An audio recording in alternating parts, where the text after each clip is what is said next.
Welcome to rock star Valli kitchen நேயர்களுக்கு வணக்கம். இப்போ நம்ம எக் நூடுல்ஸ் எப்படி செய்யலாம்னு வீடியோக்குள்ள போலாம், வாங்க பார்க்கலாம். பேன் காஞ்சிச்சு, இப்போ ஒரு குழி கரண்டி எண்ணெய் ஊத்திக்கலாம்.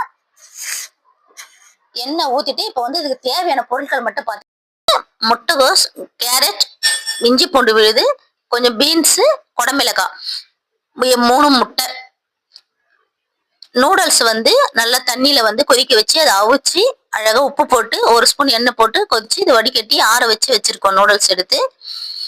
இப்ப எண்ணெயில இஞ்சி பூண்டு பேஸ்ட் போட்டுக்கலாம். அதை நல்லா பச்சை வாசனை போக நல்லா வதக்கி விட்டுக்கலாம். முட்டை 3 முட்டையை அதுல உடைச்சு ஊத்திக்கலாம்.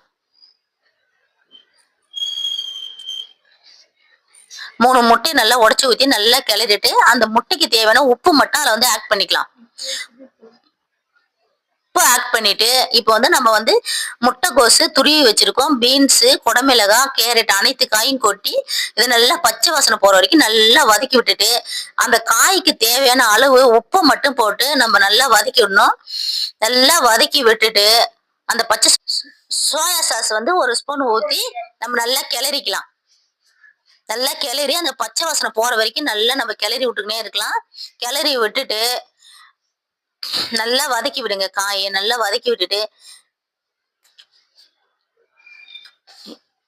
இப்ப நல்லா வதக்கி விட்டுட்டு இப்ப நம்ம அந்த நூடுல்ஸ் அவிச்சு வச்சிருக்க நூடுல்ஸ் ஆற வச்சு அவிச்சு அழகா வச்சிருக்க அந்த நூடுல்ஸ் இதுல கொட்டி நம்ம நல்லா கிளறி விட்டுக்கலாம். கிளறி சோயா சாஸ் நல்லா ஊத்தி இப்ப 2 ஸ்பூனு டொமேட்டோ சாஸ் அதுல நம்ம போட்டுக்கலாம்.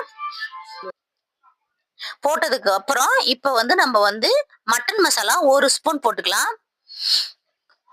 பெப்பர் ஃபுல்லா ஒரு 1.5 ஸ்பூன் மாதிரி நம்ம போட்டுக்கலாம். பெப்பர் 1.5 ஸ்பூன் போட்டுக்கலாம். தேவையான அளவு இந்த நூடுல்ஸ்க்கு இந்த மசாலாக்கு தேவையான உப்பு மட்டும் ஆட் பண்ணி இப்ப நம்ம நல்லா அழகா கிளறி விட்டுக்கலாம். கிளறி விட்டு அடி பிடிக்காத அளவுக்கு நல்லா கிளறி விடுங்க. நல்லா கிளறி விட்டு இந்த மசாலா எல்லாம் எல்லா இடத்துலயும் ஒன்னும் சேர்ற போல நல்லா அழகா எல்லா இடத்துலயும் கலந்து விடுற மாதிரி நல்லா கிளறி விட்டுக்குங்க. அடி பிடிக்கவே கூடாது, நல்லா கிளறி விடுங்க.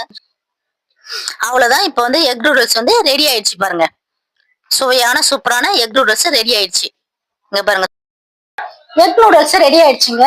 நான் செஞ்ச முறையில நீங்களும் சமைச்சு பாருங்க. உங்களுக்கு பிடிச்சிருந்தா ஷேர் பண்ணுங்க, லைக் பண்ணுங்க, சப்ஸ்கிரைப் பண்ணுங்க, பெல் ஐக்கனை தட்டி விடுங்க. Thank you, welcome.